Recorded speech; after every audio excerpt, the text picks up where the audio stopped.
अस्सलाम वालेकुम व्यूअर। मैं हूं Suhail Shahzad, mechanical engineering practices से। डीजल जनरेटर की मेजर ओवरहॉलिंग के लिए जो जो काम करने पड़ते हैं उसको आज हम डिस्कस करेंगे। तो सबसे पहली जो एक्टिविटी है वो होती है, इंजन को कम्प्लीटली डिसमेंटल कर दिया जाता है।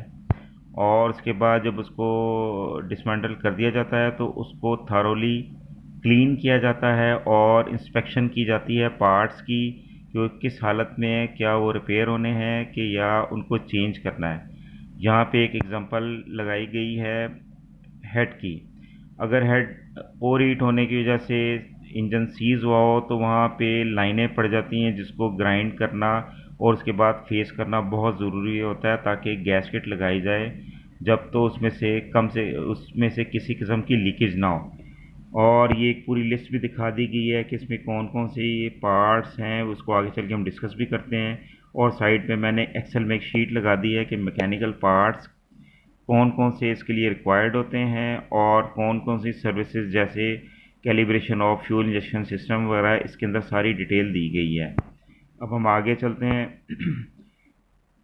आइडेंटिफाई फॉल्टी पार्ट्स, वो इसी तरह ही जैसे हमने पहले डिस्कस किया कि कौन से रिपेयर होने हैं और कौन से रिप्लेस करने हैं। इसके बाद नेक्स्ट स्टेप होगा कि पार्ट्स की रिपेयर की जाएगी। जब आइडेंटिफाई कर देंगे कि जी कौन से रिपेयर करने हैं तो हम उसको पहले रिपेयर वाली साइड को डिस्कस करते हैं और जो चेंज करने होंगे वो अगली स्लाइड में उसको करेंगे।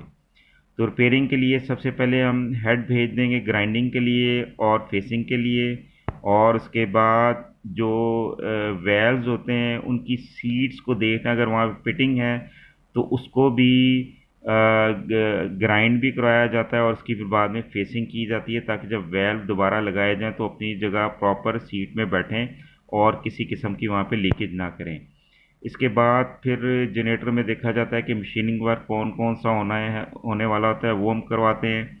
जैसे सिलेंडर स्लीव लगाई जाती हैं या बोरिंग की जाती है या क्रैंक शाफ्ट का माइनर अगर किसी किस्म की उसमें लाइनें हों या उसमें स्क्रैचेस आ गई हो या गोजिंग हो गई हो तो हम उसको एक हद तक टूल लगाते हैं, लेकिन ख्याल रखना चाहिए कि उसको इतनी इतनी हद तक लगाया जाए कि उसका डाया कम ना हो। अगर उसका डाया कम हो जाएगा तो फिर हम उसको चेंज की तरफ जाएंगे। इसके बाद टर्बो चार्जर को हम देखते हैं, इसकी किट देखते हैं कि अगर ये कहीं से लीकेज हो रही है तो उसको हम रिप्लेस कर देते हैं। और उसके बाद हम सेल्फ स्टार्टर को देखेंगे, अगर कोई बुश वगैरह या और इसकी कोई अंदर कोई वायरिंग शायरिंग रिवाइंडिंग वगैरह करनी हो तो वो हम करवा लेते हैं। इसके अलावा वाटर बॉडी की हम माइनर लीकेज करते हैं क्योंकि इसको पूरे को हम रिपेयर नहीं कर सकते, रिकमेंडेड भी नहीं है। सिर्फ इसकी गैसकेट वगैरह वाली जगह से अगर कहीं लीकेज हो तो हम उसकी गैसकेट वगैरह चेंज करके इसको दोबारा इस्तेमाल कर सकते हैं। इसके बाद डायनमो में भी उसी तरह इसके बुश वगैरह चेक किए जाते हैं और इसकी माइनर रिपेयर की जा सकती है। अगर ये ना हो तो फिर हम इसको रिप्लेसमेंट की तरफ जाते हैं। रेडिएटर का एक मेन कंपोनेंट होता है, अगर वो उसकी कोई श्राउड या उसकी कोई कॉइल्स या ट्यूब्स किसी वजह से कहीं लीक हो तो हम उसको रिपेयर करते हैं और उसको रिपेयर करने के बाद हम उसकी डी स्केलिंग करके रख देते हैं। और अगर वो इरिपेयरेबल हो तो हम उसको फिर चेंज करने की तरफ जाते हैं।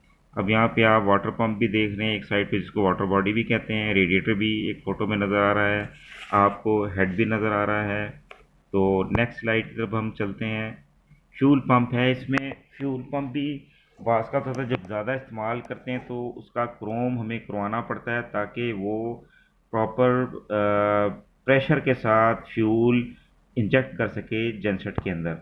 इसके बाद जब ये फ्यूल पंप को भी हम रिपेयर कर लेते हैं तो फिर उसके बाद calibration of fuel injection system, जो कि बहुत ज़रूरी है। फ्यूल इंजेक्शन सिस्टम में पंप, इंजेक्टर और उसकी टिप्स वगैरह शामिल होती हैं।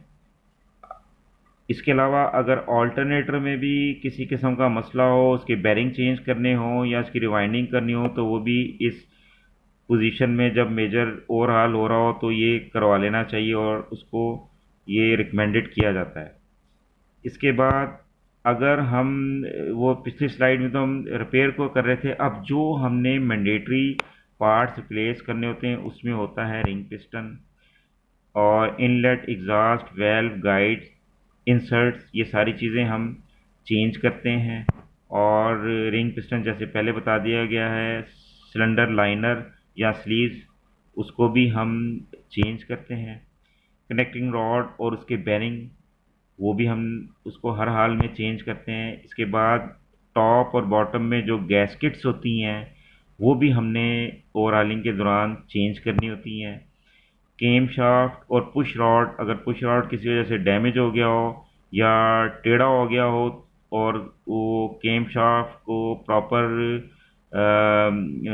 मूवमेंट ना दे रहा हो, तो इस सूरत में हम ये पूरा सेट चेंज कर देते हैं।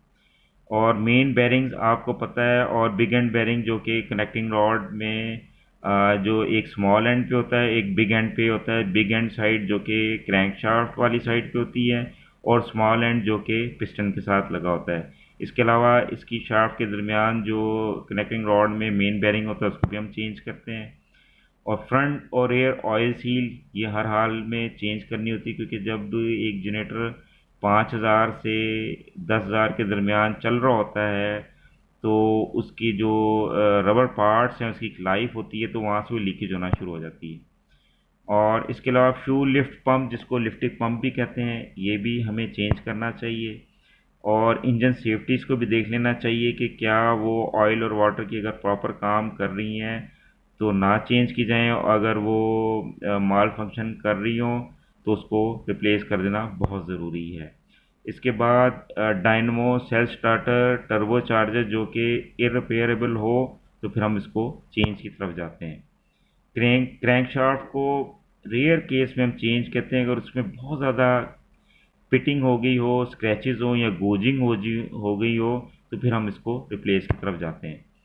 और हेड और ब्लॉक ये भी कभी कभी चेंज किया जाता है, हर मेजर ओवरहॉलिंग में नहीं किया जाता है। ये उस वक्त चेंज किया जाता है अगर ये किसी वजह से क्रैक हो गया हो, तो फिर हमें हेड हो या ब्लॉक इसको फिर चेंज कर देना चाहिए।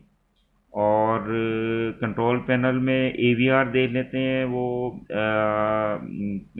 कंट्रोल मॉड्यूल देख लेते हैं, मैग्नेटिक कॉन्टेक्टर और सर्किट ब्रेकर, अगर ये चेंज करने हो तो हम करते हैं। और वो करना भी ज़रूरी हो जाता है कि कंट्रोल मॉड्यूल के मुख्तलिफ, जैसे DSC 6020, 701, 702, 703, वो डिपेंड करता है जो भी उसकी कॉन्फ़िगरेशन होती है, वो अगर वो माल फंक्शन कर रहा हो तो कंट्रोल मॉड्यूल को हमें चेंज कर देना चाहिए।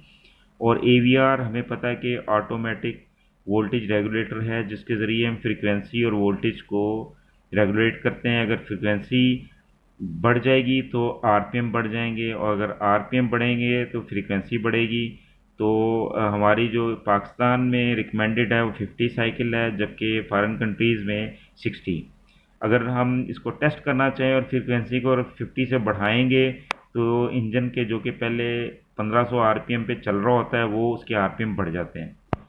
और इसके बाद हम जब ये सारे पार्ट्स दोबारा संभल कर देंगे तो उसका ऑयल चेंज उसमें करना ज़रूरी है। और उसके बाद फिर हम जनरेटर को टेस्ट रन पे लगाते हैं, फिर उस पर लोड डाल के देखते हैं। और बाज़ का हम इसको ड्रम टेस्ट भी बोलते हैं कि 3 वायर को एक पानी के ड्रम में उसको हम ड्रॉप करते हैं और उसको उतना ही अंदर इंसर्ट करता है कि जितना वो उसको लोड बर्दाश्त कर सके जनसेट। तो मैं उम्मीद करता हूँ कि ये मेरी वीडियो आपको पसंद आई होगी। और आप अगर इस चैनल पे नए हैं तो लाइक भी कीजिएगा और सब्सक्राइब भी कीजिएगा। और इसमें एक बात जो बताना ज़रूरी है कि अगर हम किसी भी जनरेटर का टाइमली ऑयल चेंज करते रहें तो मेजर ओवरहालिंग की ज़रूरत इतनी जल्दी नहीं पड़ती।